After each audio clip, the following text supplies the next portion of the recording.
Lancashire सूती औद्योगिक प्रदेश सम्मिलित नहीं है। तो लंकाशायर सूती वस्त्र के लिए फेमस है और ये इंग्लैंड देश में है। आपने इंग्लैंड क्रिकेट टीम का नाम सुना होगा। इंग्लैंड के अलावा एक ग्रेट ब्रिटेन का नाम आपने सुना होगा।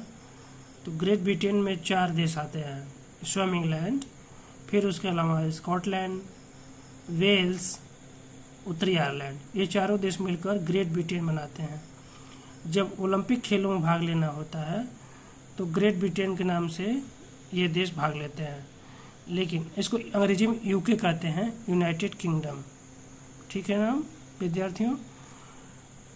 और लेकिन जब राष्ट्रमंडल खेलों में भाग लेना होता है तो ये चारों देश अलग अलग नाम से भाग लेते हैं, जैसे इंग्लैंड, स्कॉटलैंड, उत्तरी आयरलैंड और वेल्स। अभी आप ग्लासगो में राष्ट्रमंडल खेल हो रहा है तो उसमें चारों देश अपने अपना नाम से भाग ले रहे हैं।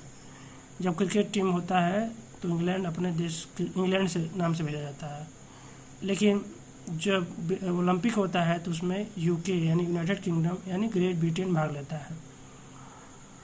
तो ये ग्लासगो आपका स्कॉटलैंड में है, तो यही लंकाशायर में औद्योगिक प्रदेश में नहीं आएगा, क्योंकि ग्लासगो कहाँ है? स्कॉटलैंड में है, जहाँ भी राष्ट्रमंडल खेल चल रहे हैं।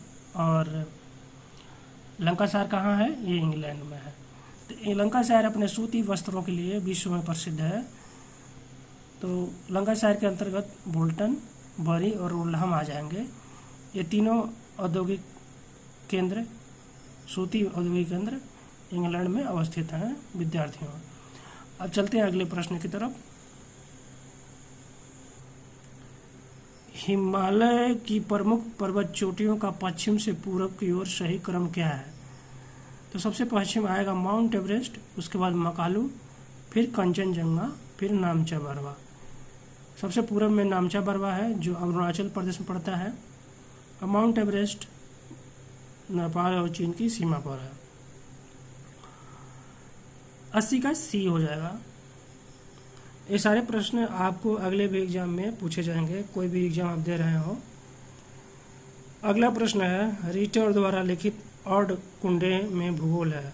ऑड कुंडे रीटर का नाम आपने सुना होगा। उनका पूरा नाम है कार्ल रीटर और ये भूगोल के संस्थापक हैं। हमबोल्ट के साथ रीटर, ये दोनों आधुनिक भूगोल के जन्मदाता हैं और रीटर जर्मनी के ही रहने वाले थे। तो इनके अनुसार इन्होंने किताब लिखी ऑड कुंडे। तो ऑड कुंडे के में भूगोल क्या है? तो इसका डी ऑप्शन सही है। प्रकृति एवं मानव जाति के इतिहास से संबंधित पृथ्वी का विज्ञान यानी भूविज्ञान, इन्होंने भूगोल को इस रूप में परिभाषित किया ऑड कुंडे में। ठीक है विद्यार्थियों, अब चलते हैं अगले प्रश्न की तरफ। ये सारे प्रश्न बहुत ही महत्वपूर्ण है जीएस के लिए, जीएस की दृष्टि से। प्रश्न कह रहा है, वे धाराएं जो मूल अनुगामी ढाल की दिशा के विपरीत दिशा में प्रवाहित होती हैं उन्हें क्या कहते हैं? विद्यार्थियों, जो अनुगामी ढाल की दिशा के विपरीत यानी उल्टी दिशा में प्रवाहित होती हैं तो उन्हें कहते हैं प्रति अनुवर्ती धाराएं। प्रति अनुवर्ती मतलब प्रति मतलब उल्टा, अनुवर्ती मतलब ढाल के अनुसार बहने वाली। तो ढाल के अनुसार न बहकर उसके उल्टा बहने वाली को क्या कहते हैं? प्रति अनुवर्ती धाराएं। तो यही प्रश्न कह रहा है कि ढाल का अनुसरण, एक तो होती हैं अनुवर्ती धाराएं, अनुवर्ती नदियाँ जो ढाल का अनुसरण करते हुए बहती हैं। एक होती हैं प्रति अनुवर्ती नदियाँ जो ढाल के विपरीत दिशा में प्रवाहित होती हैं। और नवानुवर्ती नदियाँ उसे कहते हैं जो ढाल की दिशा में प्रवाहित हो रही हैं लेकिन उसमें उत्थान हो जाता है, मतलब वहाँ पर किसी प्रकार से जो धरातल उठ जाता है तो फिर से वो नदियाँ ऊपर से नीचे की तरफ ढाल के अनुसार। नवा अनुवर्ती मतलब हुआ कि पुरानी जो अनुवर्ती नदी थी उसके जगह नई नदी ने ले लिया उत्थान के कारण, तो उसे नवा अनुवर्ती कहते हैं। और नवा अक्रमवर्ती धाराएं हैं और प्रवर्ती धाराएं हैं। तो इसका उत्तर है प्रति अनुवर्ती धाराएं, डी ऑप्शन। पेंग के अनुसार भूआकृति विकास की व्याख्या किसके बीच के अनुपात के माध्यम से करनी चाहिए?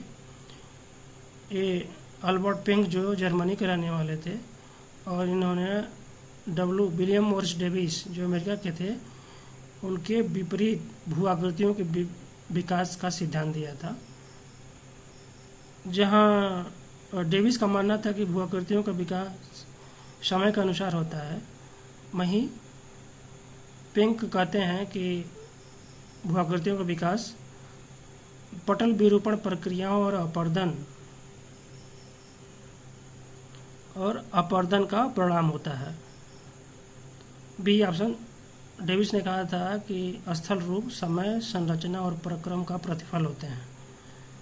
कोई भी स्थल रूप समय के साथ उत्थान होता है, उत्थान के बाद उस पर अपरदन कार्य प्रारंभ होता है, फिर वो कुछ समय के बाद वो समतल मैदान में बदल जाता है। लेकिन पेंग ने कहा कि वो कोई भी स्थल रूप इंतजार नहीं करता समय का, बल्कि उस पर कितनी तेज़ी से अपरदन की प्रक्रिया प्रारंभ होती है इस पर निर्भर करता है। तो पेंग, बी ऑप्शन इसका सही होगा। इनका मॉडल अगर आप पढ़ाएंगे तो उस बहुत ज़्यादा समय लग जाएगा, इस केवल हम प्रश्न हल कर रहे हैं। अगला प्रश्न है, तापमान घटने पर सापेक्षिक आर्द्रता पर क्या प्रभाव पड़ता है? विद्यार्थियों, तापमान घटने पर सापेक्षिक आर्द्रता बढ़ेगी। क्यों? देखिए, वायु में आर्द्रता धारण करने की क्षमता होती है। यदि तापमान अधिक होगा तो वायु वह हल्की होकर ऊपर उड़ जाएगी। यदि तापमान कम होगा तो वायु नीचे की ओर बैठेगी और आर्द्रता क्या हो जाएगा, उसमें बढ़ जाएगा। जैसे सहारा मरुस्थल में तापमान अधिक होता है तो वहाँ आर्द्रता वायु शुष्क होती है, जबकि भूमध्य रेखीय क्षेत्र में तापमान सहारा मरुस्थल की अपेक्षा कम होता है, तो वहाँ पे आर्द्रता, सापेक्षिक आर्द्रता बढ़ेगी। ऐसा है, आर्द्रता और तापमान का संबंध सापेक्षिक आर्द्रता निरपेक्ष आर्द्रता से अलग होता है। निरपेक्ष आर्द्रता एक निश्चित तापमान पर वायु में उपस्थित कुल आर्द्रता कहते हैं, जबकि सापेक्षिक आर्द्रता निरपेक्ष आर्द्रता और आर्द्रता क्षमता का अनुपात होता है।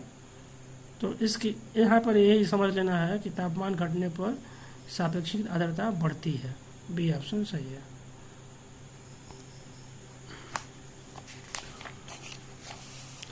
अगला प्रश्न है, ओजोन क्षरण का प्रमुख दुष्परिणाम क्या है? आप जानते हैं ओजोन लेयर है वह समताप मंडल में है, 12 किलोमीटर से 50 किलोमीटर की ऊंचाई के बीच में, और यहाँ भी सर्वाधिक कंसंट्रेशन उसका पाया जाता है 15 से 35 किलोमीटर के बीच। तो ओजोन जब क्षरण हो जाता है, मतलब कहीं भी ओजोन लेयर में छेद हो जाता है, तो अल्ट्रावायलेट जो किरणें आती हैं सूर्य से वो डायरेक्ट पृथ्वी पर आ जाती हैं, तो उससे हिमनद पिघल जाएंगे, क्योंकि धरती का तापमान बढ़ जाएगा, जलवायु परिवर्तन होगा और पारिस्थितिकी विनाश होगा, तो उपयुक्त सभी होगा। ये जो ओजोन लेयर है धरती के लिए एक संरक्षण प्रदान करता है यहाँ के जीवों के लिए। सूर्य से आने वाली हानिकारक अल्ट्रावायलेट किरणों को यह रोकता, अवशोषित कर लेता है। लेकिन मनुष्य के क्रियाकलापों के द्वारा अंटार्कटिका महाद्वीप में ओजोन लेयर में सन 2006 में छेद हो गया था। हालांकि अब धीरे धीरे भर रहा है, तो ओजोन बहुत ही महत्वपूर्ण है। चलते हैं इसका 86वां क्वेश्चन पे। 86 क्वेश्चंस। महासागरों और समुद्रों की सबसे ऊपरी परत के तापमान के संदर्भ में निम्नलिखित में से कौन सा कथन सही नहीं है? देखिए, महासागर के और समुद्र का जो ऊपरी परत होता है वो निचले परत से अलग होता है। तो यहाँ सी ऑप्शन जो है सही नहीं है। प्रशांत महासागर में अटलांटिक महासागर की तुलना में वार्षिक तापांतर अधिक होता है। ये तापांतर का मतलब होता है ताप का अंतर, और वार्षिक तापांतर का मतलब होगा एक साल में ताप का अंतर। तो वार्षिक तापांतर प्रशांत महासागर में अधिक नहीं होता है, बल्कि अटलांटिक महासागर में अधिक होता है, क्योंकि अटलांटिक महासागर पर स्थल का प्रभाव ज़्यादा होता है। तो स्थल जो होता है जल्दी से गर्म होता है, जल्दी से ठंडा होता है।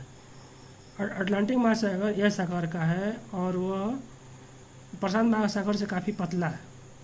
इसलिए अटलांटिक महासागर पर उत्तरी अमेरिका महाद्वीप, दक्षिणी अमेरिका महाद्वीप, यूरोप महाद्वीप और अफ्रीका महाद्वीप के तापमान का, स्थलीय तापमान का प्रभाव पड़ता है। इसलिए अटलांटिक महासागर में तापांतर यानी एक साल में न्यूनतम तापमान और अधिकतम तापमान का बीच का अंतर जो है वो अटलांटिक महासागर में ज़्यादा होता है, न कि प्रशांत महासागर बहुत बड़ा है, यहाँ पर तापांतर कम होता है।